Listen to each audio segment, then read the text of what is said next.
Another week, another hat. If you stay tuned for last week, or was it the week before? This is now another hat. Is this new or is this just a different hat that you have? Oh, I got a whole collection, sir. A I, whole collection. I don't know why. It's a waste of money. And let me get this off my chest right now. You will not catch me riding around town with anything that says Super Bowl champions on it because we've been here. We've been Niners fans through the ups and downs. No Super Bowl gear for me. My stuff is from the Jim Tom Sula days, the Chip Kelly days, the Mike Singletary pulling his pants off at halftime days. And my persistence is going to reward me this Sunday when the 49ers beat the Chiefs in the Super Bowl. Well, you see how we're starting out. So I think the number one thing that's coming up, football world, it's the biggest game of the year. We're going to start out with full Super Bowl preview and predictions. I want to do a full tail of the tape, offensive line versus defensive line, wide receivers versus corners. And those are the main matchups that happen. Then we're going to talk about quarterback versus quarterback, running back versus running back, and tight end versus tight end. Let's start in the trenches, right? O-line versus O-line. And I put who won each one for me on here. So offensive line versus defensive line. Let's start out with just who you got. Off of your offensive line versus their defensive line, who do you have? Straight up attribute for attribute. Obviously, we have a future Hall of Famer at left tackle. They have a future Hall of Famer at defensive tackle.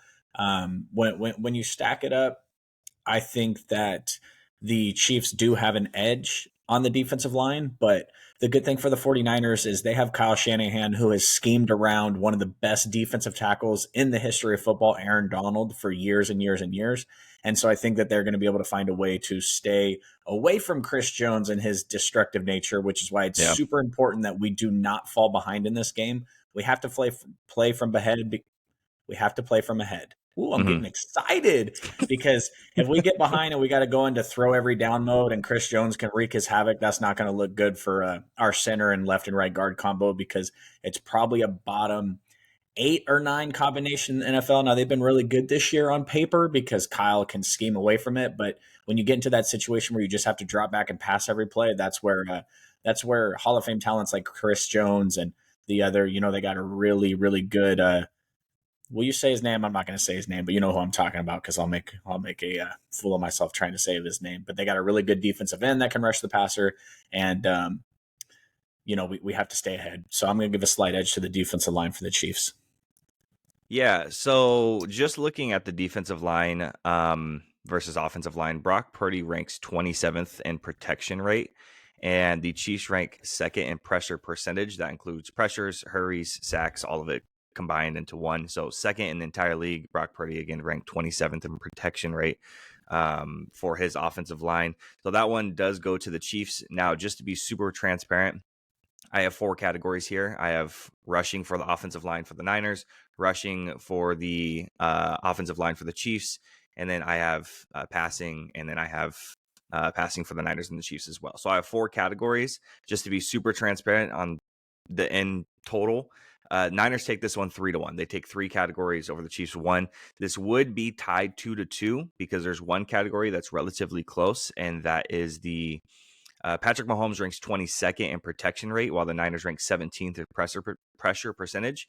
If Joe Thuney was actually playing this Sunday, I would probably give that one the more slight edge to the Chiefs, but I can't because he's not going to be playing, so I got to give that one to the Niners too. So 3-1 for me in total is going to go to the Niners. But defensive line for the passing downs, for sacks, hurries, pressures, all that stuff, that's going to go to the Chiefs, in my opinion. Now, when it comes to all the rushing stuff, defensive line and offensive line, that's going to both go to the Niners, in my opinion. You guys rank 3rd in rushing on offense and 3rd in rushing defense as well, while the Chiefs only rank 19th in rushing offense and then 18th in rushing defense.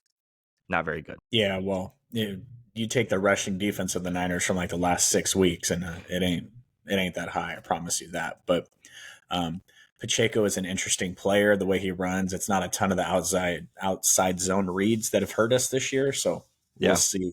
I mean, let's be honest. If we did every matchup in the NFL this year, I think the defensive line is always beating the offensive line for the most part because offensive line play is so hard in the NFL these days because I think any of Yeah, your big off athletic linemen, they're just like, you know what, I'm gonna go over here and rush the passer. So, some of these defensive tackles probably would have been great offensive linemen, but they wanted to rush the passer instead. So, that's where all the glory is, right? absolutely. Yeah. So, in total, offensive line versus defensive line, the trenches on both sides. Niners going to take this one 3-1 in the categories. Now, talking about the wide receiver versus corners, I only took the top two corners and the top two wide receivers on both sides and matched them up because you're in a unique situation where the two best tight ends in football are matching up on this, they're on opposite teams. So when that happens, it's not like I'm taking the top three wide receivers here and top three wide receivers here, when in reality, the tight ends have to be stuck somewhere in either the number one targets or number two targets, somewhere around there. Right.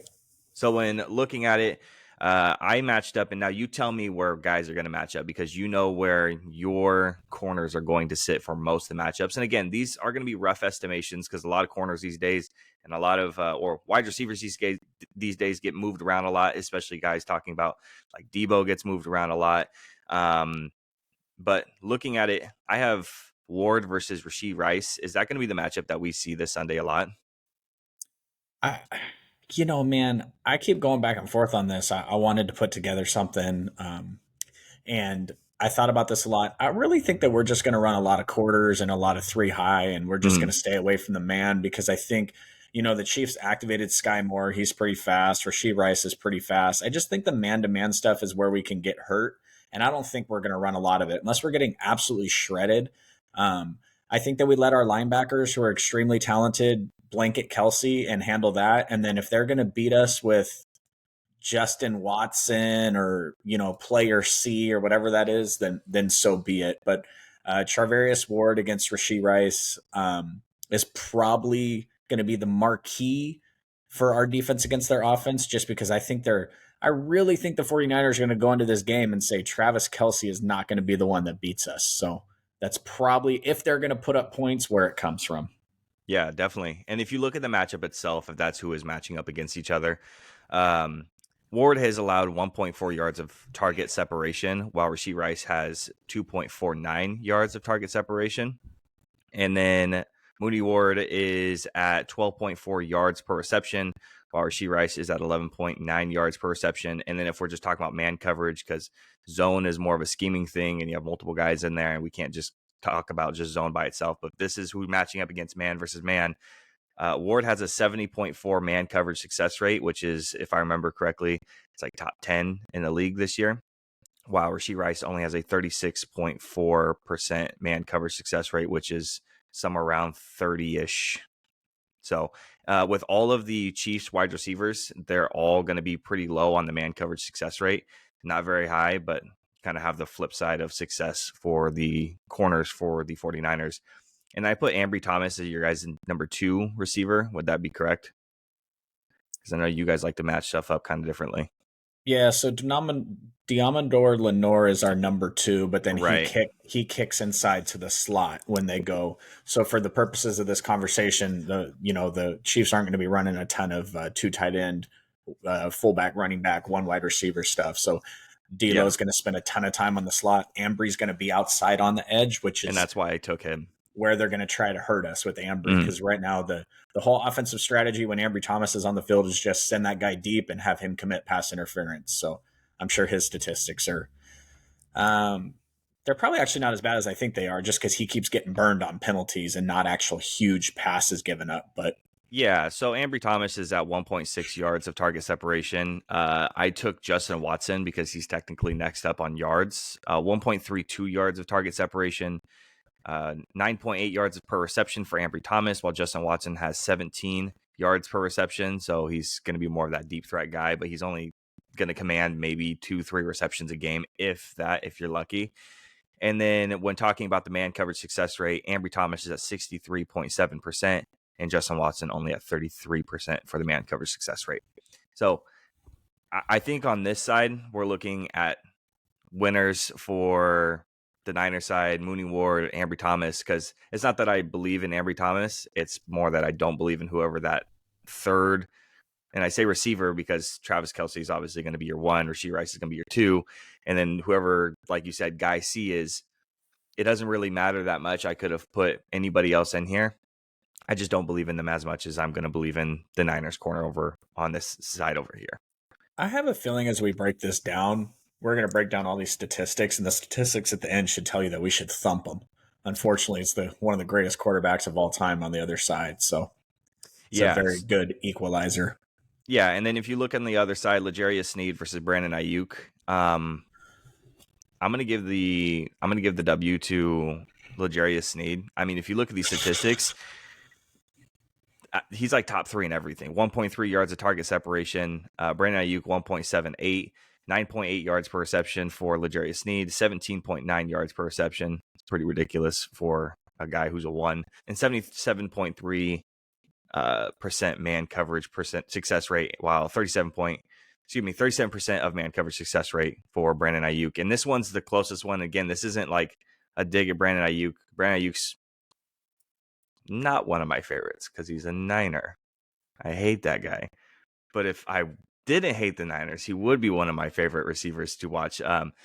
The separation rate is usually pretty good. If you look at his past seasons compared to this season, past seasons, last 2 seasons have been a lot better than this season. Doesn't mean he's a bad wide receiver at all. It doesn't mean he's taken a step back. If you look at the yards and the receptions, everything's through the roof. L'Jarius Sneed has just been playing on a different level this year, and I think that this actually might be the marquee matchup here because Sneed has been following guys around the entire year, and it kind of just depends on what Ward is going to do if he's going to follow Rice around the entire time. And then if you look at Trent McDuffie, the same thing. You're talking about a guy who is all pro level type of play against Debo. And this is the one where it's hard, is because Debo lines up everywhere and Trent McDuffie doesn't follow guys everywhere. He's like a slot guy. That's where he sits. So that one is kind of more of if we're talking about just receivers, I'm going to once again give the W to the defensive side of the ball here. 1.8 yards of target separation versus 2.17, 10.7 yards of receptions versus 14.9, and then 62.2 man coverage success rate versus 24.5. So again, I'm going to give it to the defensive side of the ball. Both those corners are really, really, really good on both sides. So, well, Mooney Ward's are really good. Ambry Thomas is just kind of there. So it's more of I don't believe in Justin Watson or whoever the guy C is. So in my mind, when it comes to tail of the tape, wide receivers versus corners, I'm giving this one a tie 2-2. What do you think? I think that Brandon Ayuk can go for 3 receptions and 22 yards this Sunday, and we could still put up 37 points. So it's hard to say. Debo's going to get 12 to 14 touches, and 6 of those might come from out of the backfield. You know, Debo Samuel is the backup running back in this matchup, and those little pot passes and those little screen passes that they do with them is really just an extension of the running game, even if it does count as a reception. And Trent McDuffie, he's gonna have to come up and tackle Debo Samuel, and we're gonna find out if he wants to. Maybe he does. I have no idea. Brandon Ayuk is extremely physical, especially in the run game, and we're just gonna see this 49ers wide receivers have an ability to break corners just with their sheer physicality and will Right. power. And we'll see if the Chiefs are up for it, because he may shut down Brandon Ayuk. It may not stop us, and that's fine. And if we motion Christian McCaffrey out into the slot, who's our third best wide receiver is Christian McCaffrey, then what? So we'll see. It's definitely an interesting chess match. It makes me feel super disappointed in these times when we look at a matchup like this, that it's only one game. One of the things that makes like the NBA great is the 7-game series and being able to go back and forth and make adjustments and everything like that. So I'd like to see the Chiefs and 49ers play a best of 5 and just see who would win those 5 as you throw matchups in there. But this is the Super Bowl and there's no best of 5s. It's put everything on the table. And I know Andy Reid is going to pull some play from the 1973 Rose Bowl, and he's going to pull some play from, the 1986 Super Bowl. And, their defensive tackle might check in at fullback and throw a pop pass touchdown. And there's going to be a whole bunch of crazy shit on Sunday. So it's up to the 49ers to just stick to their game, because the Chiefs have to find a way to manufacture offense, because we know we can score. So Um, I think that's the most interesting matchup out of everybody. It's not the trenches, it's not wide receiver versus corners, it's not the tight ends, it's not the quarterbacks, it's not anybody but how can the two coaches beat each other is almost a more interesting conversation than the rest of them. We can have the rest of the conversation. Travis Kelce versus George Kittle. Kittle's better this year. Patrick Mahomes versus Brock Purdy. That's not even a conversation, really. We can go down the list of things, but the most interesting is how are these two coaches going to scheme their teams to actually win this game? That's the most interesting thing here because we have two of the best offensive minded coaches in the game today trying to win. Well, and frankly, unlike any other team in the league that's marquee and always in the hunt and everything like that, the 49ers have been in the NFC Championship game for the last 5 years with three Yeah, different quarterbacks. Like right. nobody does that. The face of the 49ers is Kyle Shanahan. Unlike any Mm, other team in the NFL. The face of the Chiefs is Patrick Mahomes. And you know what I mean? Like these other teams, they have the face of their franchise and it's always their quarterback or their star player or whatever. For the 49ers, yeah, it's Kyle Shanahan. And it's up to him. I know everybody loves the Chiefs DC. He's top 7, top 8 in the league. Kyle yeah, Shanahan is one of the greatest play callers in the history of football, at least top 10 there. It's up to him to break it. Like you yeah. got to break that defense and you got to call the plays. You have to scheme up something. Brock Purdy can execute your game plan and you need to win this game. It's important. You can't lose another one. Everyone wants to say, "Oh, Kyle's just like Andy Reid." Andy Reid was with the Eagles for so long and he couldn't get it done. No, Andy Reid won like one playoff game, got bounced. One playoff game got bounced. Went 4-12, no. Kyle has been to the Super Bowl, lost. Been to the NFC Championship game, lost. This isn't Andy Reid. You keep getting there, you got to close the door. And I'm not going to do the whole thing where they give him the Falcons loss. That's on your boy Dan Quinn. Like he lost that game. He was the Mm, head coach, not Kyle Shanahan. But yeah, you're back for the third time. I'm not going to blame you that Jaquaski Tart dropped the interception. I'm not going to blame you. I'm not going to blame you that Brockett's elbow got blown out, even though you called the play that it happened on. This is on you.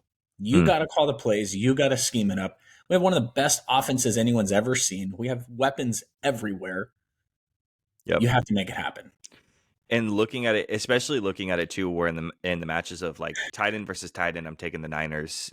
The only one that they win down the line here is the quarterback one for the Chiefs. And then the running back, same thing. Christian McCaffrey is not even a conversation to have.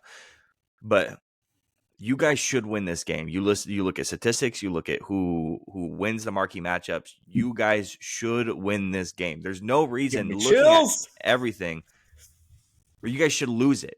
It's your game to lose. That's the thing. It's your game to lose. Yeah, and that sucks. But just don't tell Patrick Mahomes that. And No, that's the issue here is if you have Patrick Mahomes and Travis Kelce on one side of the ball and a dominant defense on the other side, anything can happen. And that's the issue here is no matter what we say running down this list is I'm still taking the Chiefs regardless. that's because you hate the Niners, bro. Yeah, Stop fuck it. you guys.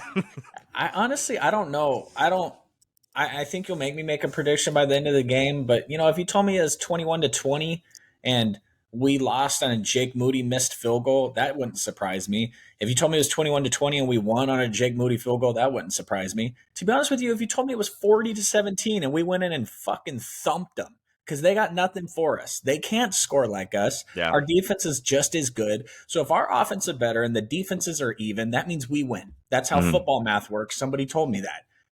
If you told me we thumped them, it wouldn't surprise me. But fuck if it ain't Patrick Mahomes, man. I would love it to be Josh Allen because he's a choke artist. I would love for it to be Lamar Jackson because he can't. There actually, realistically, there's only one other quarterback in the entire league that scares me as much as Patrick Mahomes, and it's Joe Burrow because he's diced us up so many times, and he's on a Yeah. couch somewhere with a busted up body. So they shouldn't this shouldn't we shouldn't even be having this conversation. The 49ers are the favorites. And honestly, 2 weeks from now we might be on the podcast and I might say to you, hey, they were the best team all year. They smashed the Cowboys. They smashed the Eagles. They smashed everybody. Yeah. Except for a 3-game stretch when Debo and Trent Williams weren't playing in the middle of the season. It didn't matter. They led one of the biggest playoff comebacks in the history of the NFL against the Lions. It was the most boring NFL season of note. Everybody knew the 49ers were winning all year. We might have that Yeah. conversation. Or somebody might come at me saying we need to fire Kyle Shanahan because we lost another one. I don't know. Yeah. So let me just ask you first because I know obviously. Can you give me a final score prediction? And you can give me like a caveat, like I'm going to give you what I think it'll be, but because I have one. Yeah, I think we score 31. I think it's 31 to 20. Hmm. And so let me say this. Obviously, I'm not going to pick the Niners, and I never will, ever. They could literally have the greatest team of all time, and I will never pick them. Anyways, I'm not a hater. I'm a realist. I'm picking who I think is the best, clearly. I'm going 24-21, more closer to a defensive battle. I don't think anyone's going to score 30 if the Chiefs win, We score 31 on everybody. except the Chiefs. But I will Maybe. say this. I will say this. If the Niners win, I think it's not going to be very close. I think it's going to be like a 34-10 game. I think it's going to be like a far outreaching game where you guys dominate. I think it's going to be one very close or you guys blow them out. I unfortunately I think that's where the game is leading me. Looking at everything, running it through my head, that's where the game leads me. I think that honestly, we get the ball first, we go down and score 7-0. They come down, we stop them, get the ball back, score. It's 14-0. They Yeah. go down, kick a field goal. It's 14-3. Then we go down and score again. It's 17-3, and we're coming up on halftime. Like that's, I got a whole lot of money on the 49ers money line for the first half, leading at the first half. But shit, man, we had them by 10 points in 6 minutes to go last time, and they came back and it was 21-10, and they beat us 31-21. Like with 6 minutes left, they scored 3 touchdowns. So obviously, very different team now. No Mm. Tyreek Hill over there, but um, I think my heart tells me that I'm scared to death. But my wallet, the way I've gambled this game, my money is telling me that we win, and it's not entirely close. What's the X factor in this game? What's the deciding thing in this game? Who is it? What is it?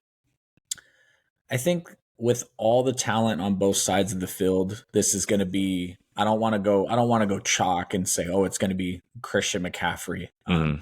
I have Debo Samuel at 20 to 1 odds to win the MVP, and I put a lot of money on that because I think he goes for 7 or 8 catches for 80 yards and a touchdown, and then it might just be the third quarter, and it could be 17-10 in the third quarter. It could be 17-13. And he might take one of those little handoffs and go 40 or 50 yards for a Mm. touchdown.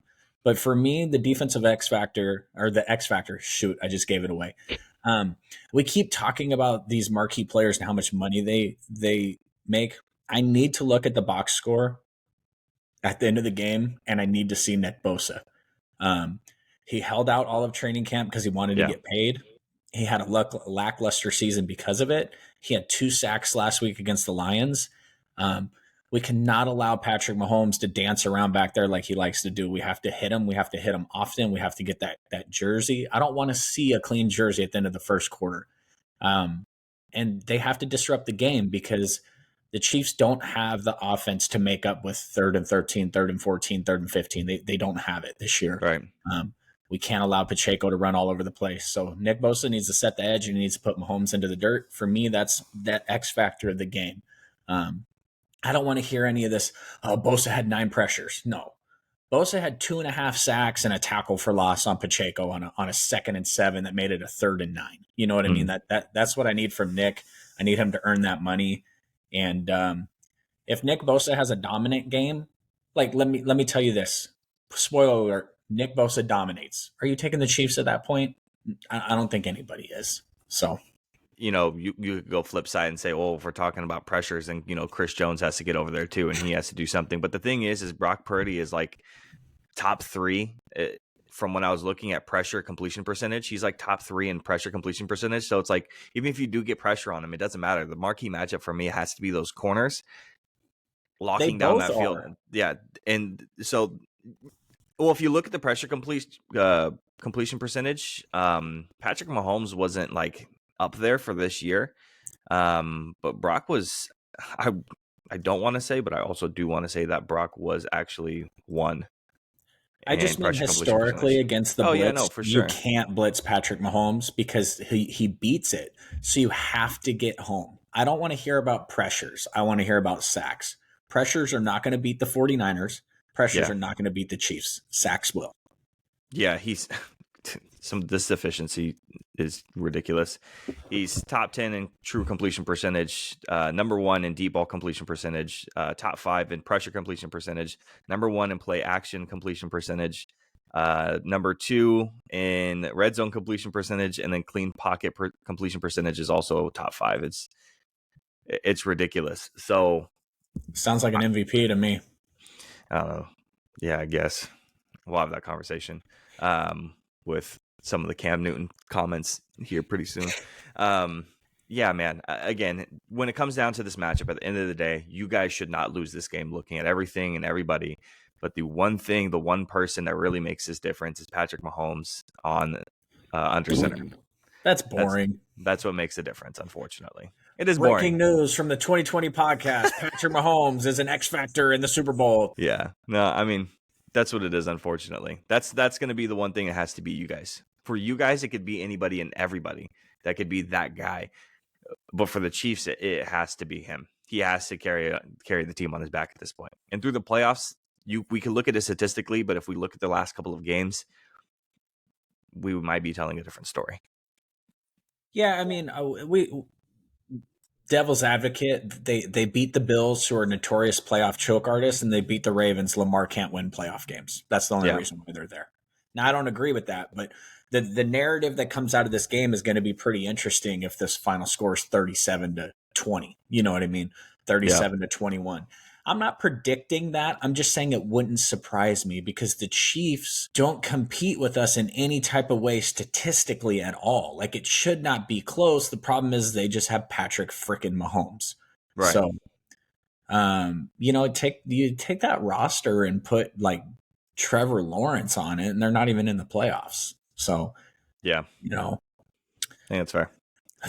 It's irritating because I don't think this game should be all that close. And to be honest with you, there's a lot of ways that obviously a win is a win is a win, right? But there's a lot of, if we come out and smash them, that is legacy defining, career defining for a lot of players. And there's a lot of players on the roster that are like, will a 49ers player ever wear the number 85 again? Will they ever wear George Kittle's number again if he brings home a Super Bowl?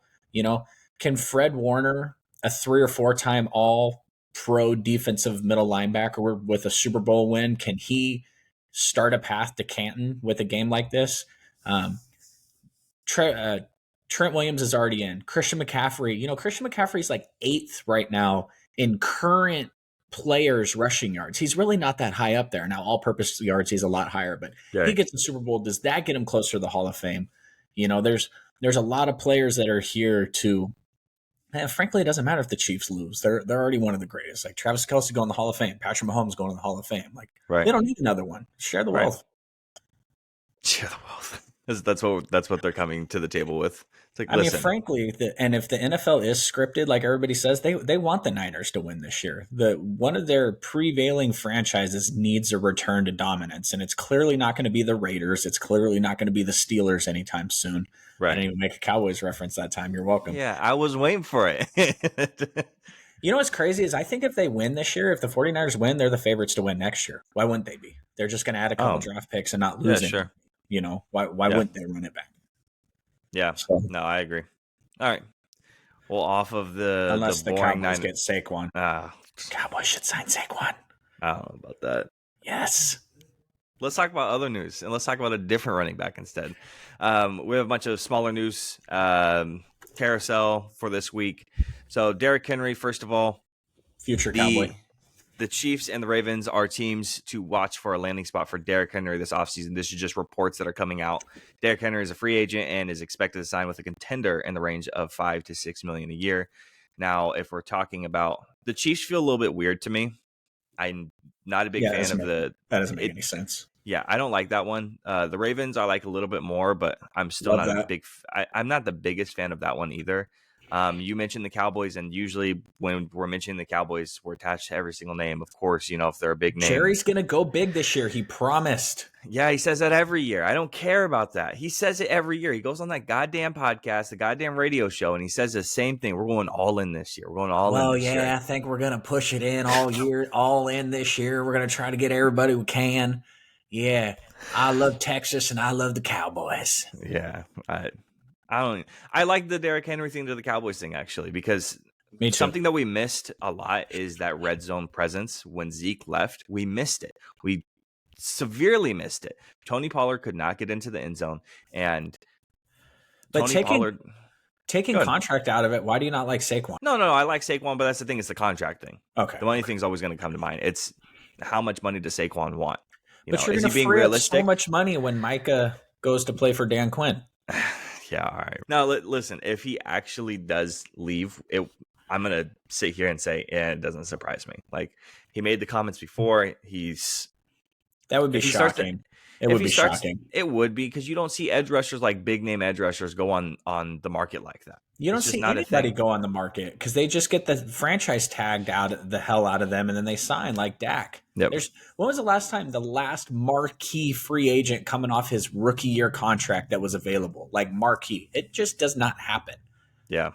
No, it doesn't, and that's the thing. That's why, if it does happen again, I want to see how this next year goes.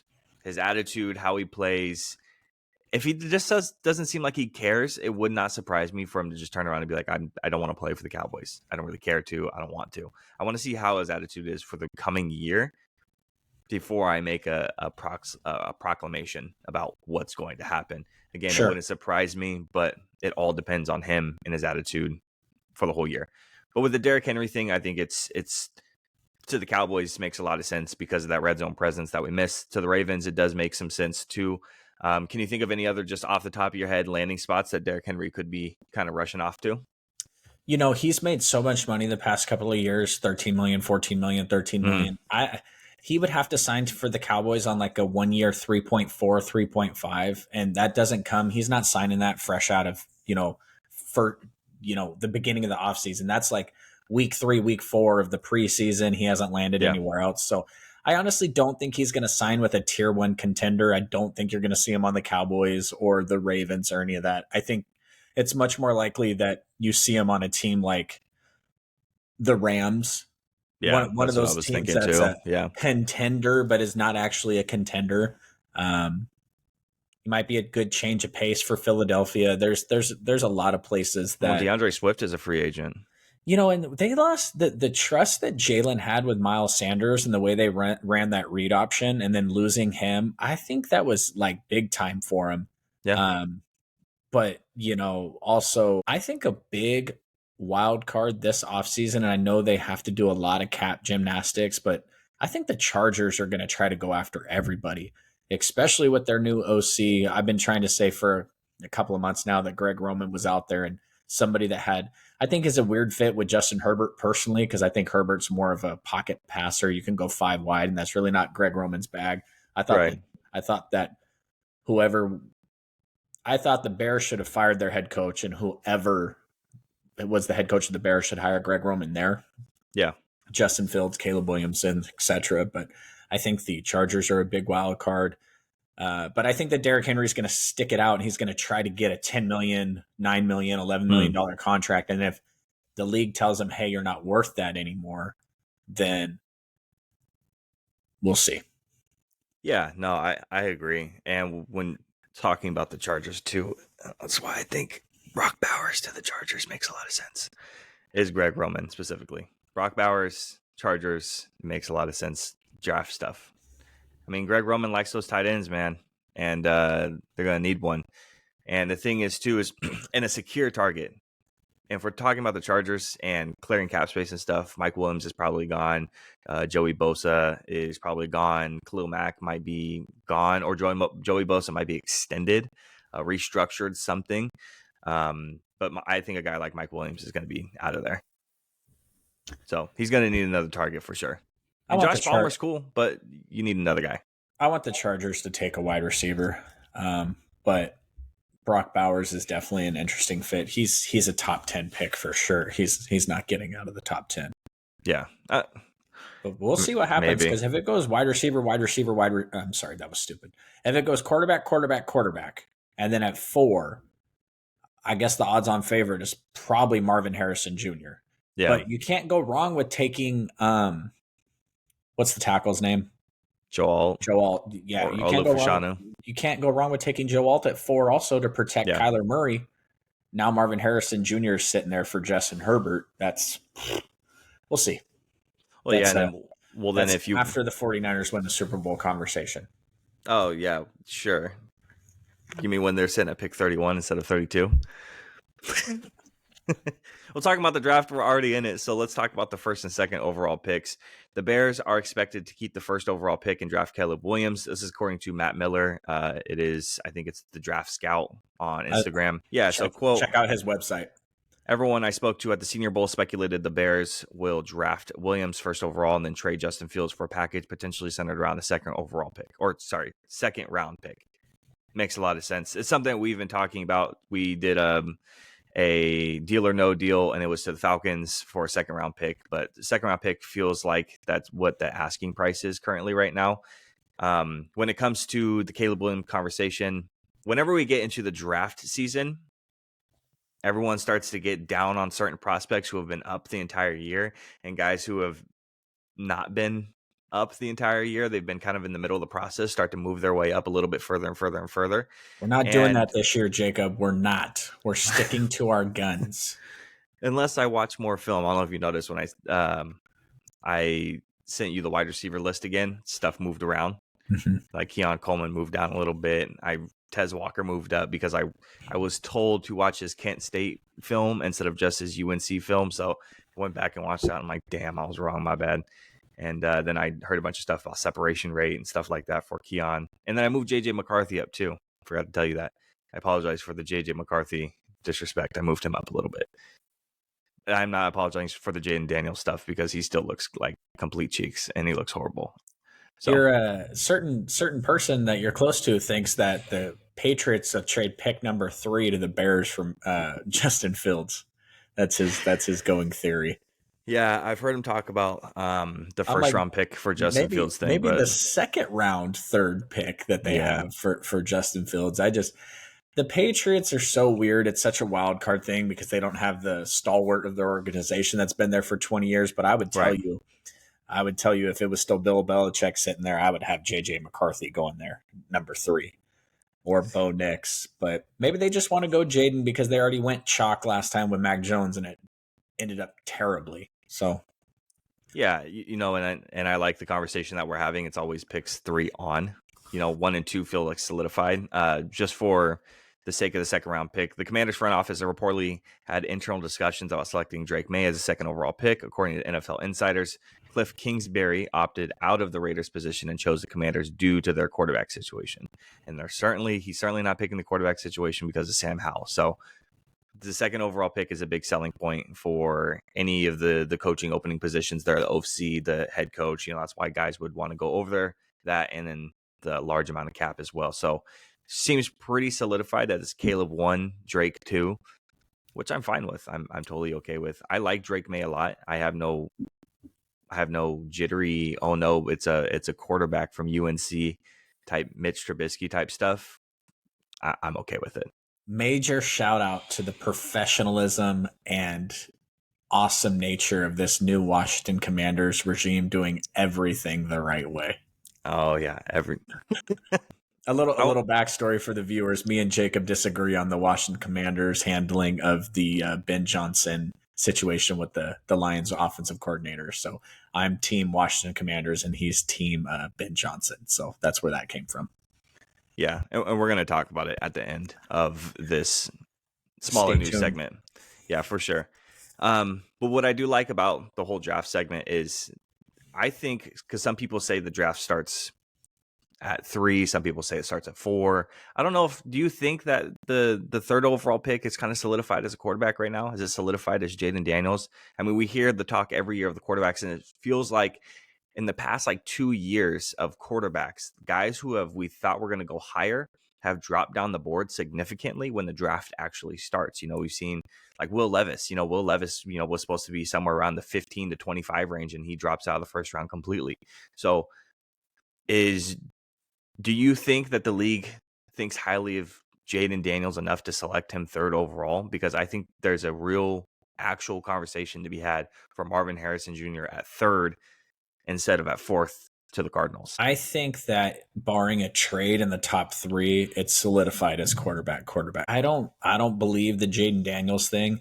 I mean, and one of our first podcasts we did together when we talked about the Heisman, I was like, yeah, it's cool that he won. I like when players that are going back to college win it. And I realized he was coming out. I'm like, he's coming Yeah. out. And then I started seeing the mock drafts and I'm like, I'm just confused because I'm a big believer in Michael Penix, and we'll see how where that goes because obviously he has his slight issues also. But Right. barring a trade, um, their head coach already said in an interview that they're doing all their draft research on the most important position in football and making a franchise altering decision.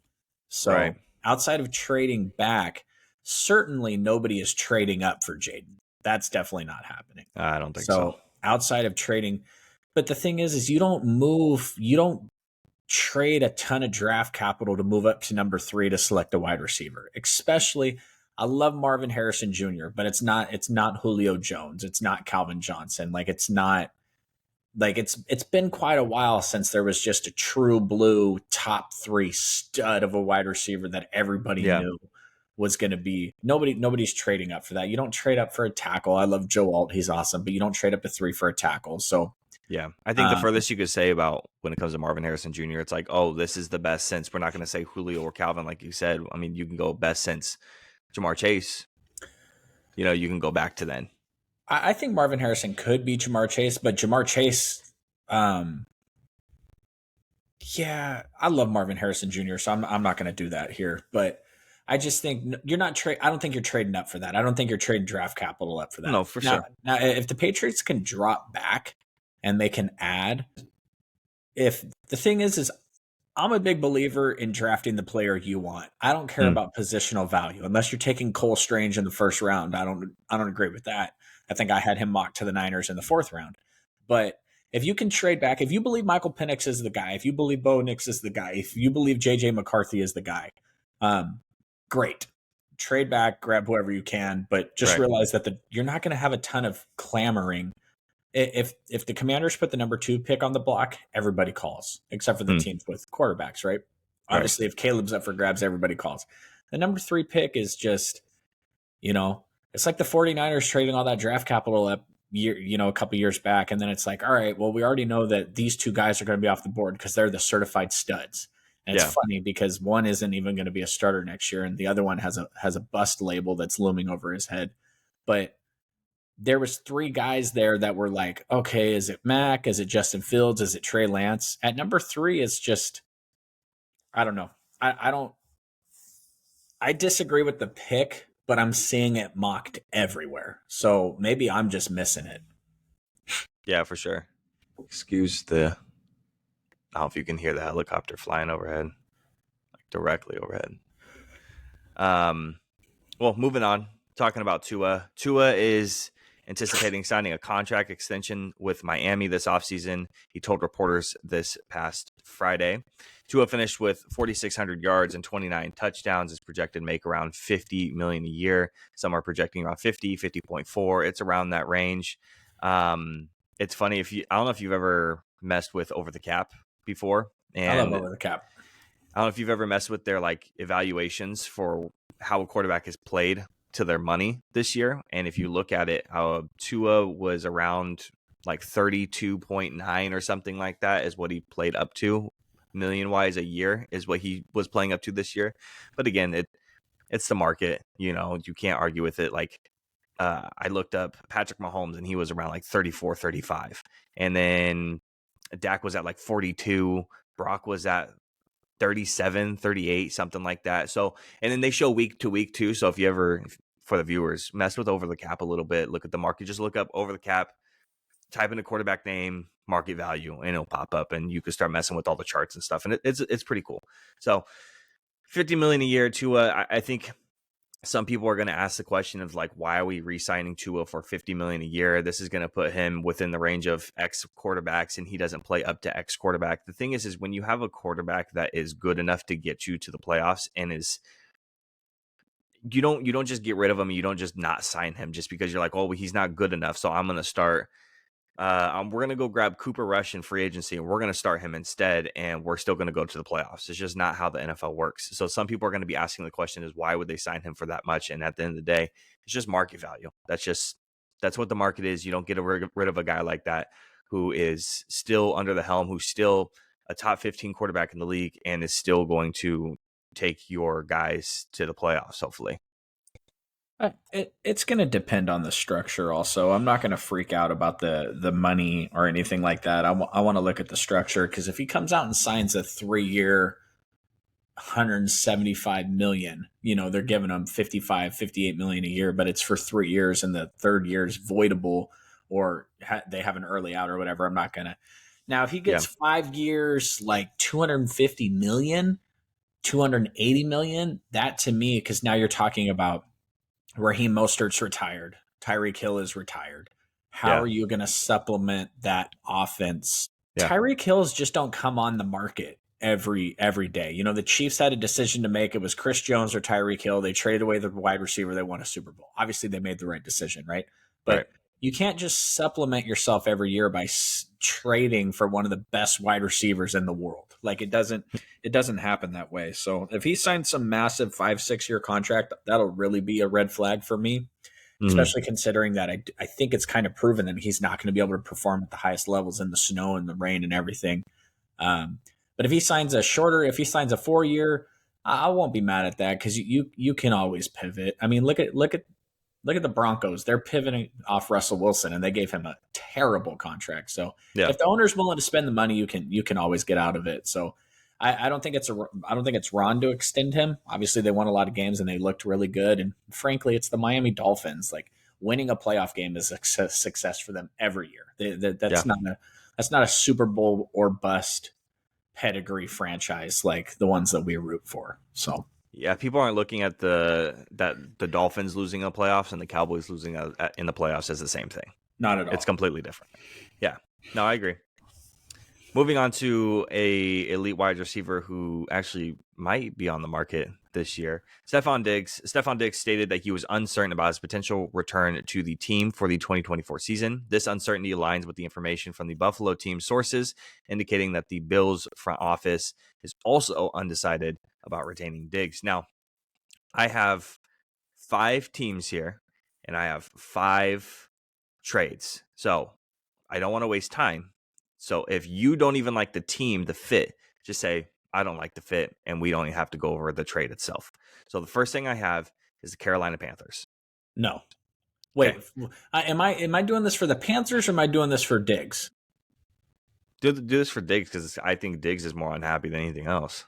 He's going to have a little bit of leeway in where he goes, right? Because you don't Yeah. trade for a diva ass wide receiver. So for Diggs, I hate the Panthers. Okay. And then we have Chicago. Yes. So I have here, and the compensation might be a little much, but Chicago receives Stefon Diggs, and then the Buffalo Bills receive the 9th overall pick in the draft.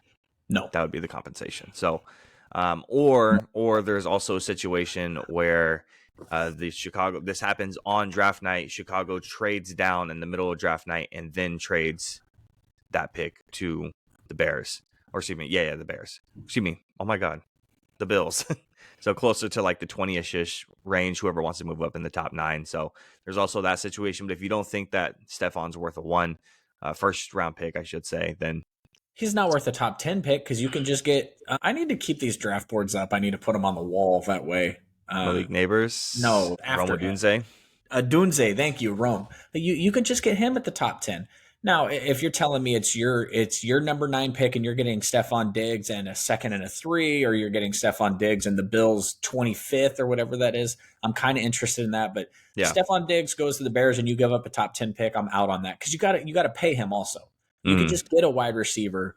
I know it's not a guarantee that he's Stefon Diggs, but what is Stefon Diggs bringing us in year 3 and 4 moving forward anyway? I'm a big believer that the Bears have to get somebody. I need them to get a guy for Caleb in year one. None of Yeah. this none of this Panther shit that they've done to Bryce Young where he's throwing to you and me out there. You can't have that. Mhm. Get him a freaking guy. Yeah, and I think Rome would be a good place. Rome going to Chicago would be a good one. I think that what I've seen actually is, so you talked about packaging the ninth overall pick and then also packaging whatever they get for Justin Fields and then moving up into the top three, top four, whatever it is, and getting Marvin Harrison Jr. That one's I could see it. I mean, Arizona, they moved around last draft a lot, so it's possible. But if he's already off the board and Malik Neighbors is still there, you know what comp I've seen a lot for Malik Neighbors? It's DJ Moore, as I've seen that comp a lot. So I'm more of a Romo Dunze guy, so I don't think you need two DJ Moores on the same team.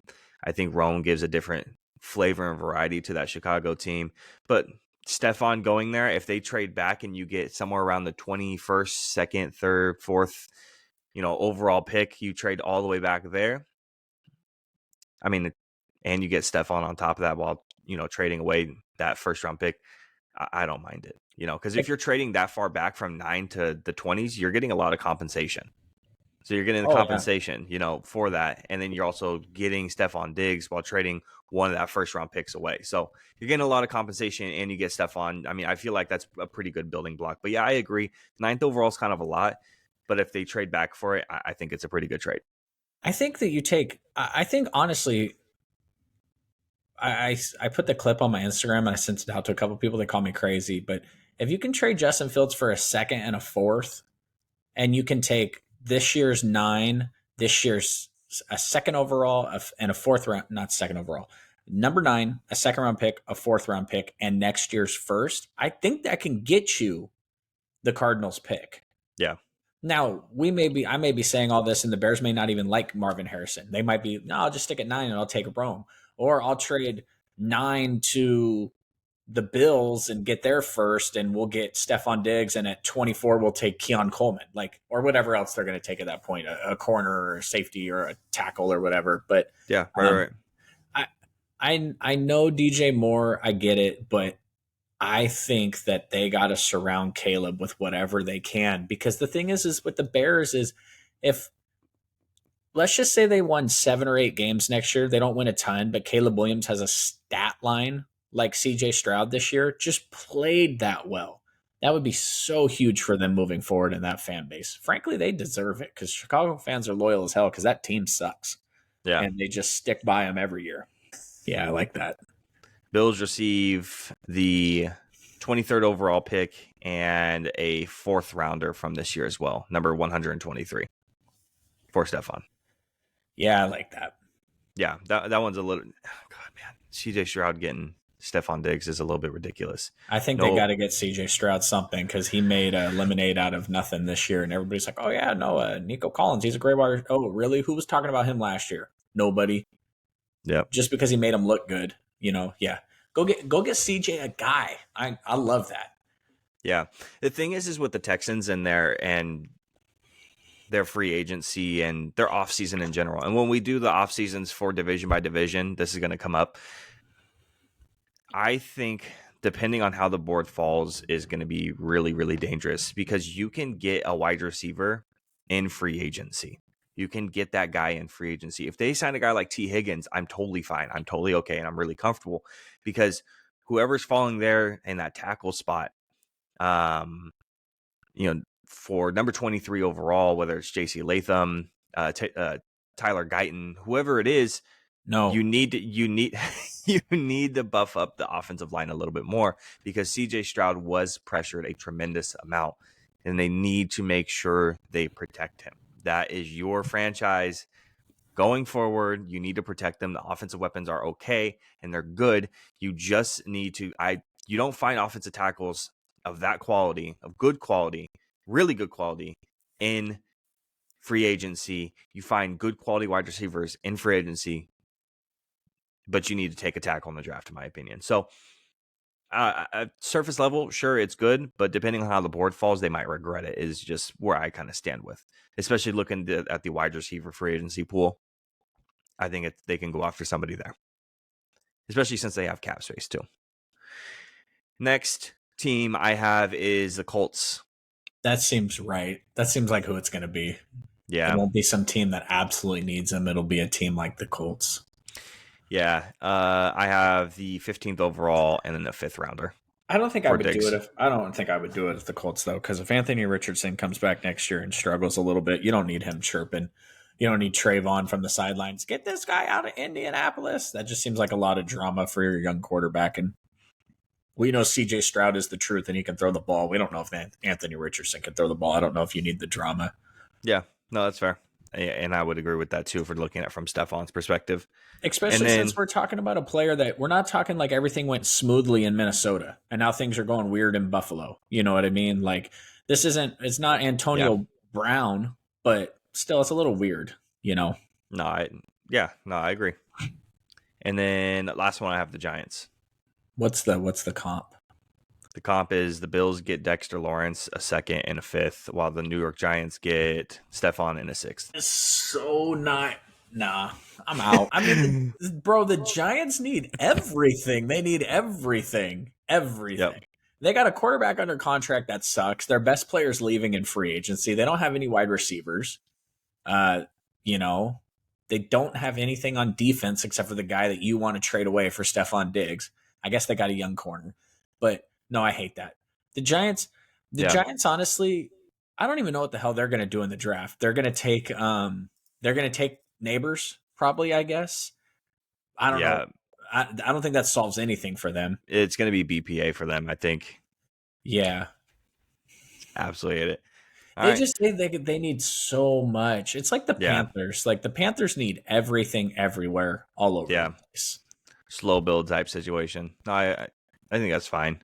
And they don't have a slow build type of owner. Their owner Tepper is freaking out, firing coaches halfway through the season because he thinks they should win a Super Bowl. Yep. He literally pulled up his. This is David Tepper for anyone who doesn't know this man. He pulled up his Robinhood app, Robinhood, the investor bet. He's like, okay, I got Apple stock.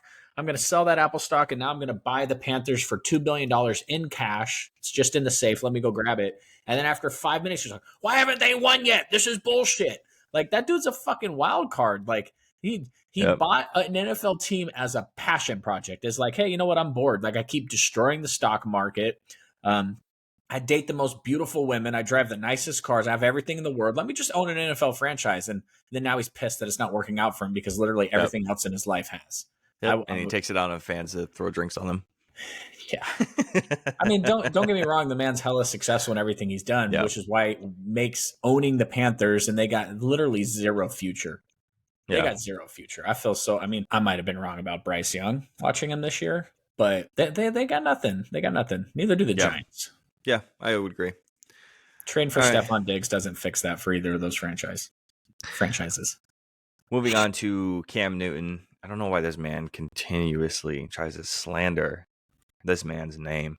It's insanity. Cam Newton doubles down on his comments about Brock Purdy. If anyone's out of the loop, let me catch you up a little bit. Quote, they're not winning because of him, is what Newton said about Brock Purdy. He's managing the game, and if we're going to put it in its own rights, they're game managers. Brock Purdy, Tua, Jared Goff, and really Dak. These are game managers. They are not difference makers. End quote. That's what Newton said about Purdy and obviously the quarterbacks that I listed off as well. At the time of Newton's comments, the Niners were 17-4 under Brock Purdy, in which this was going back to last season as well. Purdy didn't respond. He just said, I'm playing quarterback. I'm just trying to win games, and we'll see at the end of it all. And now, catching you up, this is what he just recently said in the last week. I still reserve the right to say this. To be labeled a game changer, Brock Purdy has to be the best player on the offensive side of the ball. Newton said this on his podcast, and that's just not the case. Newton later said that between San Francisco's offense and defensive players, Purdy is the 10th best player on the team. Now, I don't know if you have to be the best player on the offensive side of the ball to be a game changer. I don't know if that's really the case because we've seen incredible offensive weapons, whether it's running backs or it's wide receivers, tight ends, whatever it is. And the quarterback might not be the best player on the team, but he still is a game-changing quarterback. I don't understand what Cam Newton's obsession is about Brock Purdy and trying to make him seem like he's not. The 10th best player seems crazy to me. I mean, can you name the 9 players in front of Brock Purdy? Can you name them right now? Who would that be? Christian McCaffrey, Trent Williams, Deebo Samuel, Brandon Ayuk, Nick Bosa, Fred Warner, Charvarius Ward. What's that, 7? That's about it. Here's the thing with Cam. I don't actually disagree with his notion about to be whatever. But here's the thing is there's this box. It's the game manager box. And he's trying to put Brock in the box. And other people are trying to take Brock out of the box. What is Brock if he's not a game manager? What's the next level? This isn't like some structured thing that we've built where quarterbacks climb their way from one level to the next. What's after game manager? Game changer? Because Brock changes the game. You want to know why he changes the game? Because on fourth and 2, Kyle Shanahan lets Brock throw the ball. And we get the first down and we win the game. On 4th and 2, with Jimmy, Kyle kicked the damn ball. He changes the game. Is Brock a superstar? No. But congratulations, Cam. You got to the freaking Super Bowl and you got fucking washed. Absolutely embarrassed because you were the best player on your team. That's why you lost, dog. You were the best player on your team. Congratulations. Y'all got smoked. Yep. I'm okay that Brock's not the best player on the team. Spoiler alert, Brock's okay with not being the best player on this team. He went to Iowa. He was drafted last in the draft. He's starting the Super Bowl. Brock is fucking ecstatic with his place in life, and he doesn't care. Yeah. Man, Jed York said in an interview, he goes, at Super Bowl week, he goes, in the offseason, he goes, I'm not really supposed to say this. In the offseason, Kyle Shanahan walks up to him and says, Brock might be the best quarterback we have on the roster. This was the offseason he was drafted. Jimmy's on the roster, Trey Lance is on the roster, and Kyle Shanahan's like, Brock might be the best. Fred Warner said that dude was a baller because he was playing scout team quarterback every week. And they're like, this kid has everything. The only thing that matters in life is if your team believes in you, not if Cam believes in you. Because when the 49ers were trying to put Trey Lance as starting quarterback, the 49ers leaders were like, nah, this ain't fucking good. We got to bring Jimmy back because Trey ain't it. They already knew. Yeah. The second Brock takes over, he has the entire team support. We don't have one leak out of the 49ers. Oh, they should have kept Trey. Oh, they should go get Kirk in the offseason. Everybody loves this kid, and that's enough for me. I don't care if he's a game manager. I don't care if he's a game changer. As long as his elbow doesn't blow out on Sunday, I don't care what the hell you want to call him. Yep. Just don't call him injury prone. You know what you call him? Super Bowl starting MVP, quarterback. Super Bowl MVP, baby. A Super Bowl loser? Is that what we call him? Oh, wait, no, it's a little too early for that. My bad. Even if he is a Super Bowl loser, it's still one of the greatest sports stories in the history of fucking anything. Yeah, no. At the end of the day, listen, for all the viewers, all 13 of you, he is starting the Super Bowl. And not because somebody got hurt last week. He's starting the Super Bowl, and he accounts for 0.4% of the 49ers salary cap. Yep. $976,000 is what the 49ers are paying him to lead this team in the Super Bowl. That is, to me, game manager, sure, it's the best value in the history of sports outside of maybe Kurt Warner when they won their Super Bowl. And even Kurt Warner accounted for like 3% of their cap that year. So I don't know. I'm going to take it easy on Cam, man. He was a really good player, and I think he's frustrated by watching the 49ers unlock something with Christian McCaffrey, and he wishes that he had all the weapons, and he's probably a little sour inside because he thinks to himself if he was the quarterback of this team, they would be Super Bowl favorites. But the 49ers are already the Super Bowl favorites. The 49ers are already one of the best offenses in NFL history this year. How much better could they be? Now, don't get me wrong. If we had prime Cam, would I feel a little bit different about this game Sunday? Probably. Debo in the backfield with Christian McCaffrey and Cam Newton. I'm not sure how you would stop that, but I'm not sure how you stop us because no one else has been able to do it except for when we play bad. Nobody has stopped us. We've Yeah, stopped us. So for sure. All right. Well, off the I Cam like Newton Cam as a stuff, player man. too. That's what sucks. He's pissing me off by being a weird media member now because I liked him as a player. I thought Yeah, what he accomplished. He was one of those few where he put on his body on the line all the time, and he survived it. So right. plus, Colin Kaepernick did the Superman flex on him in the playoffs when we beat him, and that's an all-time 49er moment. So All right. Talking about Ben Johnson versus the Washington Commanders. I wasn't even aware of this story until like when I texted you. I was like, there's a bunch of drama between this. I'm like, I didn't even hear anything about this. And then I started looking more and more into it. I'm like, oh, there is a bunch of drama into it. Not only is it like a 1 day drama, it's like a multiple day, multiple saga type drama to this. And I wasn't even aware of it. So just to catch everyone up, if you're not aware of it. So what started this whole thing was a canceled second interview between the Commanders and the offensive coordinator for the Detroit Lions, Ben Johnson, led to this battling reports back and forth on whether Johnson turned down the Commanders first or vice versa. According to The Athletic, Johnson texted the Commanders to inform him of his decision to stay in Detroit while they were literally on the plane traveling to Michigan to meet him. Now, whether he knew that they were on the plane or not is up for debate, but it was close enough to the meeting to be a little bit inconsiderate and not great at the end of the day. So reportedly, they were left with a bad taste in their mouth, the Commanders specifically. But then they went on. They got their head coach and Dan Quinn, and you would think that everything would be kind of just like, oh, it's all good. Nope. February 1st, the day after Johnson turned the Commanders down, the NFL Network insider Mike Garofalo, last Garofalo. names, went on the Puck and Jim show to share some info that he got from unnamed NFL insiders, unnamed, from the Washington Commanders. Quote, Johnson reportedly did not interview very well. Johnson was reportedly not the Commander's top candidate at the time. He withdrew his name from consideration, and Johnson withdrew from the search because he reportedly knew he was not going to get the job. And there's no reason to leak that information unless you are part of that organization to make yourselves look good. Nobody else leaked this information except somebody from inside of the Washington Commanders front office. At the end of the day, that's who leaked it.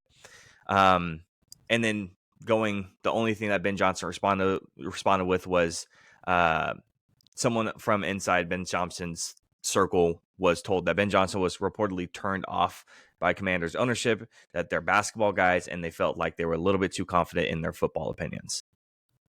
That's to catch you up. That is the entire drama. The drama is probably over at this point. So go ahead and get your opinions out there on the table first.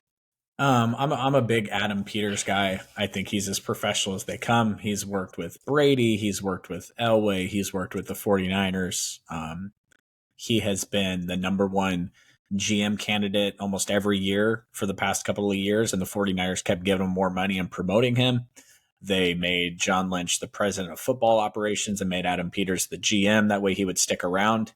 I'm a big believer in everything Adam Peters does. And the sources that I'm plugged into, and I don't mean that to mean I have sources, but the people I listen to have been saying for the last month that Adam Peters was 1000% in on Dan Quinn and wanted Dan Quinn, but ownership wanted to interview Ben Johnson.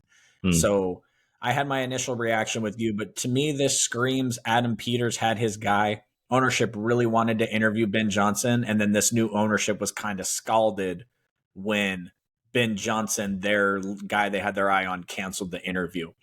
Now, also, what I've heard reported is that Ben Johnson had heard that Adam Peters was in on Dan Quinn, and that's who he wanted. And so Ben Johnson, coming off one of the worst losses of his career, not because he was bad, but just when you lose in that fashion, when you're dominating, you come back and lose, he's gutted. He's emotional. He's just gotten back to Detroit. He hasn't even had any time to think about his future. He probably hasn't even had any time to think about tomorrow. And he already knows that he's probably not the leading candidate for that job. He just didn't want to deal with it anymore.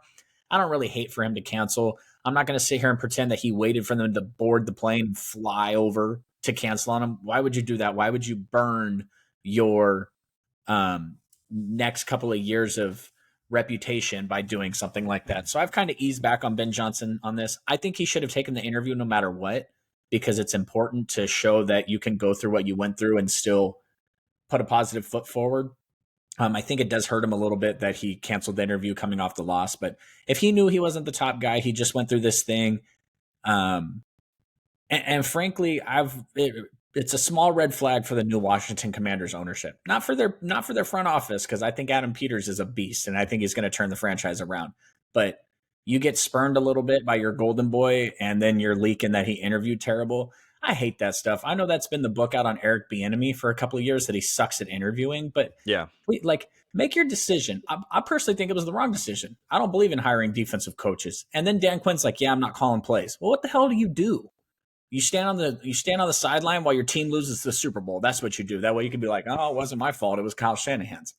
I hate that. I honestly hate that hire for the Commanders. But I think Adam Peters knows what he's doing. So I'll give it a couple of years. But you could have hired the young guy.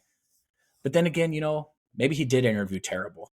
Not everyone's meant to be a head coach. Look at Arthur Smith. He was a great offensive coordinator for the Titans, and he was one of the most terrible head coaches we've ever seen. Look at Brandon Staley, great defensive coordinator, most one terrible head coach we've ever seen. So we'll Yeah. see. I gave you my initial reaction, and I've walked that back a little bit, because I Mm. do think the leaks came from the ownership side of things and not the front office side of things. Just background on the ownership. This is like the same dude who owned the 76ers during the trust the process era. He's that guy. I know he owned a hockey team right before that as well. I think he bought the hockey team like 2 or 3 years before the whole trust the process thing started up. He's the same dude from that, getting turned off by a Philadelphia 76ers previous owner. It makes sense to me. I'm a Celtics fan, and anything Philly does and puts out is absolutely atrocious and garbage. So it makes sense to me. And the whole thing about leaking, about he didn't interview well, he wasn't even the top guy, all this stuff, that's just leaks to make you look good. I'm in the Ben Johnson camp, because there's nothing to point me away from the Ben Johnson thing, especially since he didn't really respond to it outside of just, "Hey, I was kind of just turned off by ownership. They're more of basketball guys. They're not football guys." That's kind of just it. He didn't slander them. He didn't go, "Oh, well, they didn't have this, they're that, their attitudes." He didn't go crazy on them. And I felt like the ownership, whoever ended up leaking all this stuff out, they tried to tarnish him a little bit. And it's a little ridiculous to me. You're trying to make yourselves look good already in this new ownership. It's I a don't think he horrible should look for have the Commanders. responded. Yeah. I think he should have said, "Hey, you know what? We fell short of our goals this year. I believe in this team. I believe in the foundation. I'm ready to run it back next year." That's how he should have responded. To say And that they're like, what expertise does he have to comment on an ownership group and their opinions? Like, you're an offensive coordinator. You've never owned a team. You've never been the head coach of a team. You've barely been the offensive coordinator of a team. So to respond back the way he did, but it wasn't him responding either. It's not yeah. like they got him on the Pat McAfee show and they're like, "Yeah, the new owner is an idiot." So grain of salt with that also. Yeah. I think it's fair. I think we could shelve this one for right now. See One how it kind of second. plays out. I'm being interrupted. You're good. As Drew walks away, just know the Niners are going to lose. Sorry, those Girl Scouts that always come by and they try to sell you cookies and shit. All right. So moving on to our last segment, we're going to be going through and redrafting the 2023 NFL Draft. Let me go ahead and bam. Drew sees my screen currently. Wow, look at you. You're getting your production. Your production's top notch here. Yeah, that's what they pay me for. Are all of our 133 viewers going to see this? 133? Like, you should cut that I last said two numbers off. I said 13 earlier, so Yeah. You added a 3 on the end. Yeah, they'll be able to see all this. So yeah, I will verbalize who we're picking for the people who are listening to the audio only version. But just so you know, if you are on Spotify, if you unlock your phone right now and you look at it, there's actually a video playing on it like it's on YouTube. So you can still see everything that's on your screen currently. can I have So the first pick? you want to go odds? I'll go evens. Yeah, can I take Tyree Wilson? Or will that just, are we supposed to be serious? I'm Because not letting listen, you. drafting Tyree Wilson number one overall, the Panthers would be just the same value as they got drafting Bryce Young number one overall. So I don't think it makes a difference. That's crazy. That's Hey, pretty crazy. I'm a Bryce Young guy, but it clearly didn't work out for them this year. So yeah, All just right. grab C.J. Stroud and just throw him in there number one real All quick. right. Number one overall, redrafting. CJ Stroud goes first. Original pick was Bryce Young.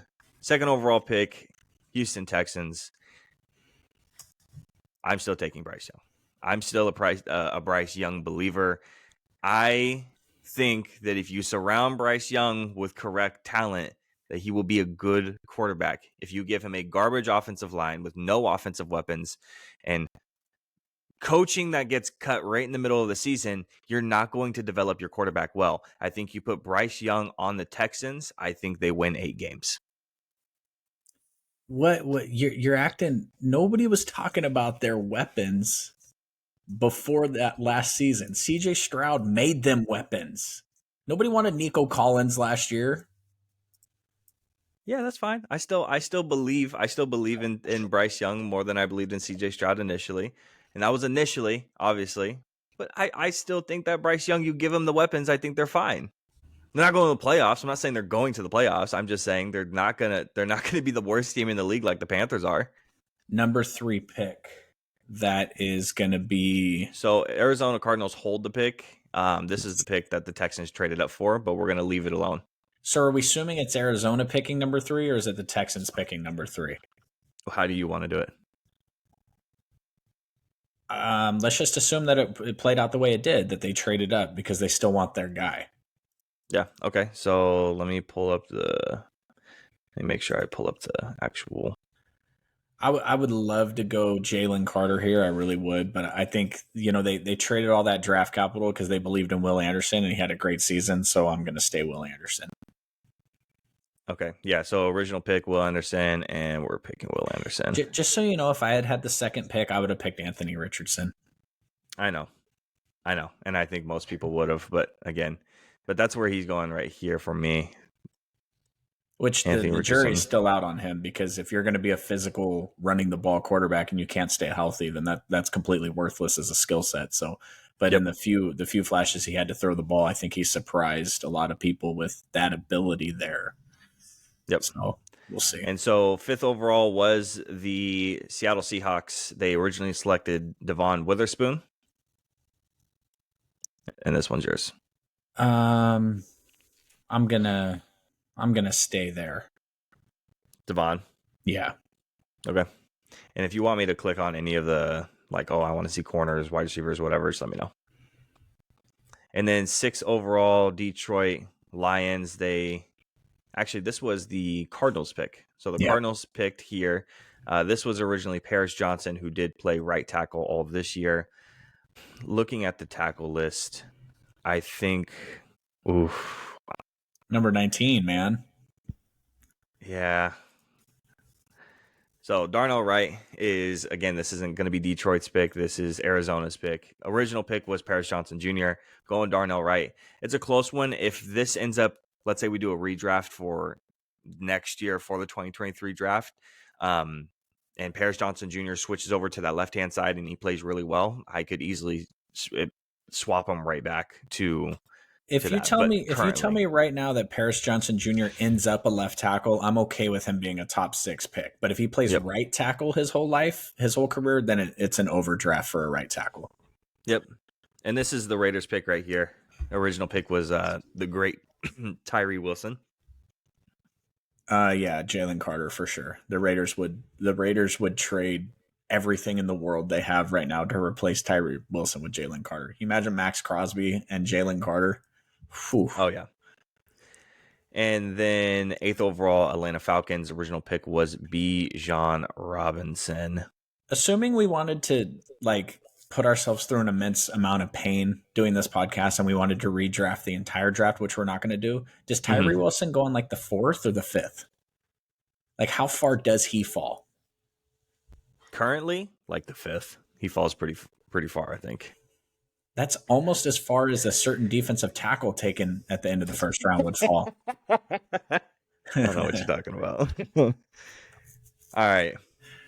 Um, Bijan's a good player, but he's not eighth overall to me.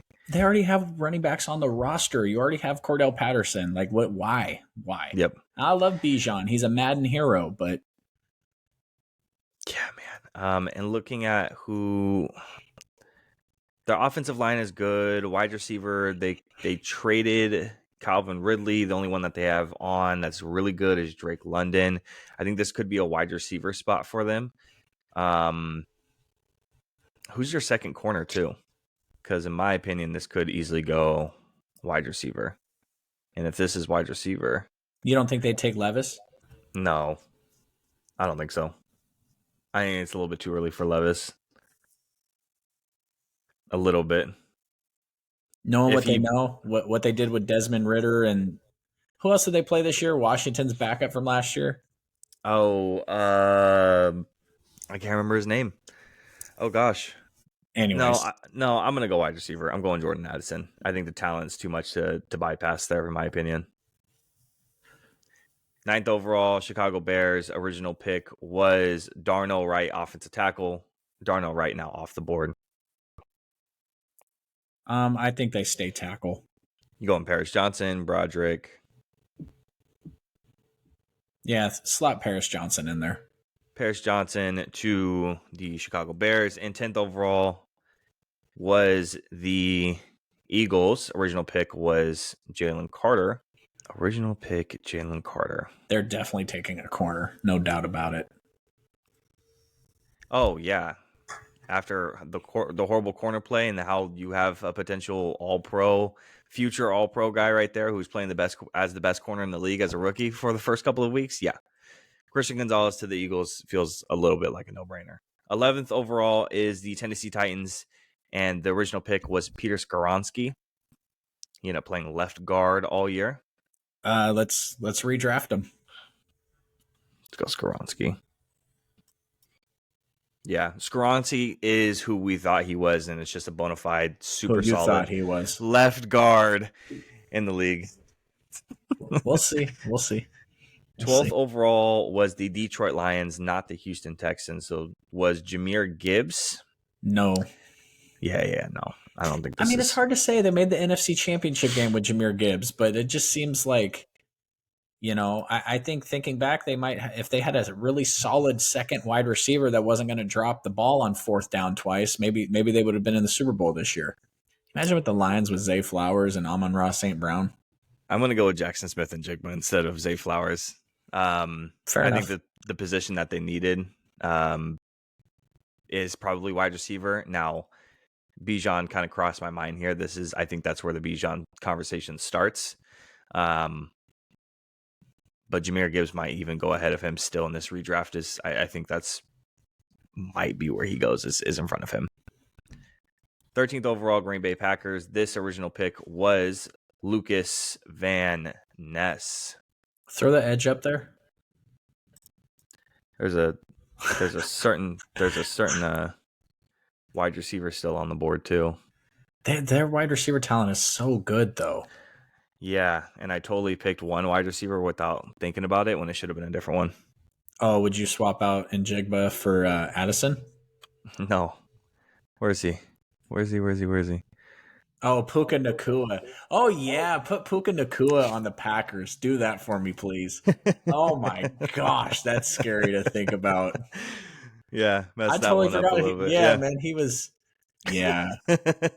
Who'd you put Jackson Smith and Jigba on? The Lions? The Lions, yeah. So the Lions would have Puka Nakua and Amon-Ra St. Brown? Mm-hmm. As I get a cramp. Wow. That's crazy. Yep. 14th overall, New England Patriots. But this was actually the Steelers pick. Original pick was Broderick Jones. So for the Steelers,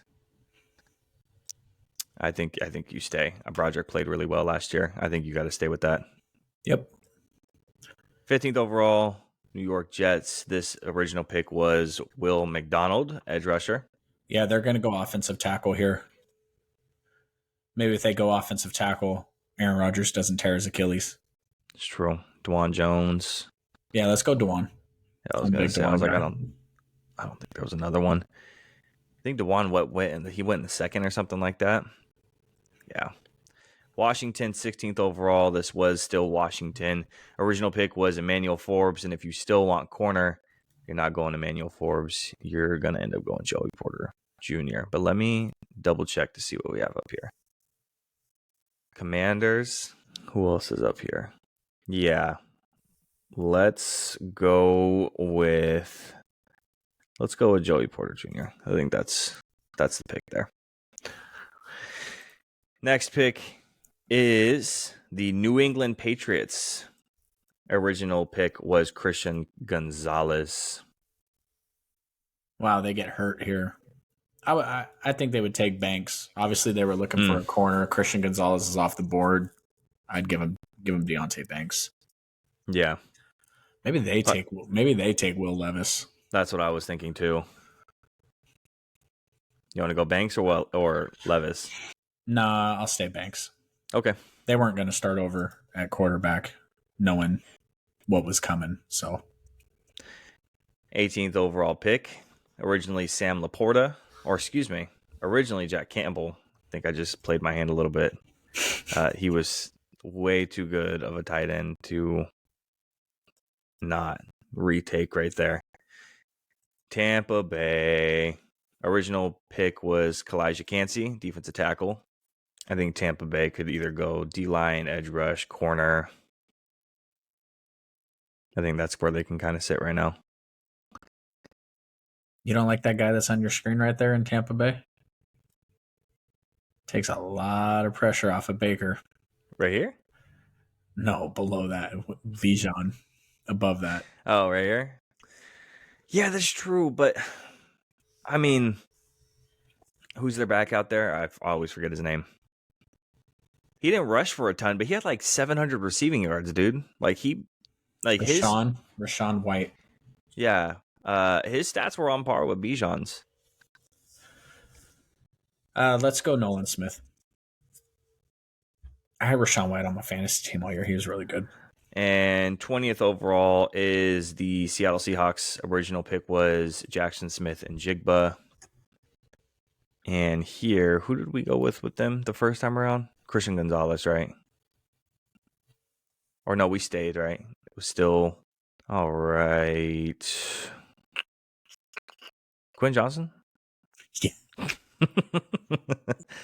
Yeah, let's Give Seattle Tyree. I want them to be terrible forever. So all right, yeah, let's go Zay Flowers. And then the Chargers' original pick was Quentin Johnston. So Quentin Johnston was the original pick. I mean, this is between a tight end, I would a give them Dalton receiver, Kincaid. That's who I wanted them to take last year. I believe in him. I think even though they're going to get Bowers this year, I think this is last year's redraft, not this year's fantasy draft. So right. 22nd overall. Original pick was Zay Flowers. I think that you still got to go receiver here. And I think that the best one was, just want to make sure there's no one else I'm forgetting. Rashee Rice. I think that's going to be the best guy available there. They get hurt big time in this redraft. Yeah, I like Rice a lot. I liked Rice a lot originally. And I still do. You know, Zay Flowers was cool, and he was really good, and he deserves to go on all-pro rookie team. But I don't think they're hurting as much as maybe you think it is. Next is the Minnesota Vikings. Original pick was Jordan Addison here, wide receiver. And at this point, we're running out of wide receivers to go, unless you want to go somewhere else. Yeah, I think you need to click one lower under that all button. Oh, all? Yep, go one down. Go there and click that first one for me. Minnesota Vikings take Will Levis in the first round here. Yeah, I think that's pretty damn good considering one, Kirk potentially gets injured still in this scenario, and two, Will Levis gets to sit behind Kirk Cousins regardless. So he's still sitting and he still gets to start this next season. And Jacksonville Jaguars, This is actually the New York Giants pick. Original pick was Deontay Banks. So they went with a corner. But at this point, I don't think I'm comfortable taking another corner. No, no shot. This is the Giants. So the Giants are going to need anybody and everybody. I don't know why I just thought of him. That'd be funny. Yeah, knowing that Saquon's leaving. You imagine if the Giants drafted a running back in the first round again? They would Oh have lost. man, They would have lost all remaining 19 of their fans. They would have just straight walked out of the stadium. let's go because they need everybody. My boy, Ringo. Let's take because their interior offensive line was garbage. Steve Avili was really good last year, so let's take that again. That's the Giants pick. And next, the Buffalo Bills. It's not the Giants. The Buffalo Bills originally took Dalton Kincaid, Bijan. which, yeah, that one's. That's a great fit for them. And defensive tackle Oh, for the Cowboys. there he is. There he is. That would have been great for you guys this year. What? Oh, you clicked away. What are you talking about? Yes, No, right no, no, no, there. no. No. I am going to go. I mean, this is going to be addition by subtraction. You drop that guy off your guys' team, you're getting better no matter what. Yeah. Because Kobe he didn't Turner. do anything all line. Oh, I freaking forgot about Kobe Turner. Yeah. Super legit. Really, really good on the Rams. Yep, good pick. Easy. Yeah. If only we would do something good. Buffalo, but this is actually Jacksonville. Original pick was Anton Harrison. So if we look at the Anton's still sitting there, or we can try to go in a different direction. I mean, we still got a couple edge players still sitting there. We got a safety still sitting there. Kalijah Cansey's still sitting there. I mean, they clearly needed the help there, so I would just stick with the pick. Yeah. He wasn't terrible. I mean, No, he wasn't. And 28th overall is the Cincinnati Bengals. Originally was Miles Murphy. So if they're still wanting that edge help, I'm not going Miles Murphy. I think I'm going to go make sure there's no one hidden. You know how it is. I'm going to go Will McDonald here in that's a this good position. pick. Yep. And then New Orleans, I believe this is Brian Brzee. Yep, Brian Brzee was the original pick. So we could stay edge rusher if we want. And there was another guy I just saw that was in a redraft, and I know he played decently well. He's on the Chargers. It's like Tuli something. Oh, where is he? Is he not here? No, I don't even see him. Yeah, I don't even see him. That's great content for the audio viewers. Tuli to Pelotu. He's on the Chargers. I know he played decently well, but edge rusher, if we want to stay here, is what we got on the board. Unless we want to go somewhere else for the Saints. No, you can slot in. Man, I wish I had the next pick. You could slot in Van Ness there, I think. We have Philly. Yeah. Why? What do you want at Philly? Brian Branch. Yeah, but Philly misses out on Jalen Carter here. And Kalijah Cansey's still sitting here. So I'm going to take Kalijah Cansey. Yeah, but what did that do for them this year? I got him a lockdown corner and a great safety. Yeah, but you know what? Your picks suck. That's why. That's why I'm doing it. All right, fair enough. Casey, this was that edge rusher, Felix. I'm going wide receiver. Yeah, you got to. Marvin Mims. I like that. I was a big Marvin Mims guy. I still think he's gonna be really good. I'm not gonna hold his year against him this year with what they got going on. No, not at all. So, and then they do have technically the first pick and the second round, which is originally Joey Porter. So I don't know if there's a corner really here. Who's on the? I don't like Brian Branch falling out. Damn, Jahmyr Gibbs falls out too. Who plays at safety besides Minka? I mean, that kind of answers your question, right? That you don't know. Yep. Good point. All right. That's it. So Cardinals get Will Anderson, which it wasn't Will Anderson. It was actually the Texans get Will Anderson. Falcons go with Jordan Addison. That was the other one. They should have went Puka. I knew I messed up somewhere. It was Puka. Ravens end up with Rashee Rice. It wasn't the Bills. It was the Jacksonville Jaguars end up with Anton Harrison. Panthers. How's that not an A+? I don't know how that's not an A+ either. Panthers end up with CJ Stroud. Bears are going Paris Johnson. Bengals are going Will McDonald. Browns, no Browns pick because of some guy who likes endings. That's crazy. D+. I guess that's just got to be draft value, right? Yeah. Cowboys went Kobe Turner. We drafted the whole draft, and the worst grade went to the Cowboys. I love it. Lions go Darnell Wright and Sam Laporta. I feel like they're happy about that one. Yeah, definitely. That's a win for them. Where was I at? Packers get Puka Nacua. Yeah, it's just value at that point. Yeah. Texans, they go with Bryce Young and Jackson Smith and Jigba. Bryce Young is an A+, but CJ Stroud's an A. Colts get Anthony Richardson. Jags get Steve Avili. Chiefs get Marvin Mims. Raiders get Jalen Carter. They would love that one. Yeah, they would. Chargers go with Dalton Kincaid. I think that's one of the better picks too. Are we Dolphins? No picks. Rams? No picks. I got to scroll down every time. Vikings go with Will Levis. Damn, they put an A+ for Will Levis. Are you kidding me?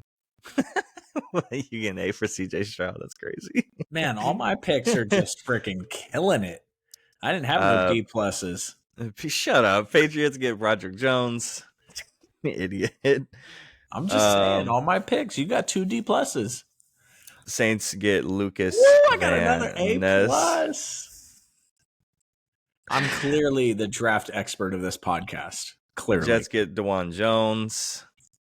Christian Watson. Anyways, Giants get Bijan Robinson, but it wasn't the Giants. Who was it that got it instead? Who drafted 25th overall? Now I can't remember. Oh, the Bills. The Bills. Yeah. Bills get them. Eagles go with Christian Gonzalez and Kalijah Cansey. And Steelers go with Deontay Banks and Brian Branch. Niners. Oh, yeah, that's right. No picks. Seattle Seahawks, Devon Witherspoon and Zay Flowers. And the Bucks go with Nolan Smith. Nolan Smith went a little early, in my opinion. Peter Skoronski to the Titans. And the Commanders go with Joey Porter Jr. So for the people who are listening at home, that's your draft. And that is it for our episode, unless there's something else you want to add on. I think that's it for us. No, we hosted the podcast on a Thursday. We had a chance to talk about some really exciting NBA trade deadline news, but nothing came. So the next thing I have to look forward to is the TPC Scottsdale golf tournament this weekend. I guess that's all that's going on this weekend is the Waste Management Open. If they hit a hole in one, they throw beer on the golfer, which is cool because golf is such a stuck up sport. So when they go wild on that par 3, it's pretty crazy to watch. So what are you going to be watching this weekend? Man, I think what I'm going to do is I'm going to put on 2K and then I'm going to let it just run. And then when it goes to the demo settings, I'm just going to let the computer play it out. I'm just going to watch it. Yeah. I think there's a WrestleMania press conference tonight. I might catch. Yeah. It's just a really slow time in the sports world. Pitchers and catchers don't report for baseball for a couple more weeks, and so there's just really nothing going on in sports right now. So I'm check out golf, and maybe if there's darts or something on ESPN 57, I'll catch that. Yeah. Bowling. I think the bowling tournament's coming up too. So gotta make sure we catch those ones. Only losers go bowling. All right. Well, obviously, watching the Super Bowl, we'll be back next week with our analysis of the game, and then I think next week we should go ahead and start talking about free agents. Might as well, right? Well, next week on the podcast, I'll be completely drunk celebrating a 49ers victory. So I don't know He's how gonna be completely coherent. drunk, being sad. It's sad drinking Nope. from Monday to Wednesday. I will not. I will not be sad. I will be celebrating. Okay, I guess we'll see, huh? All right, you guys. Appreciate you guys sticking around. Thanks for sticking around for the pod. Later. Peace.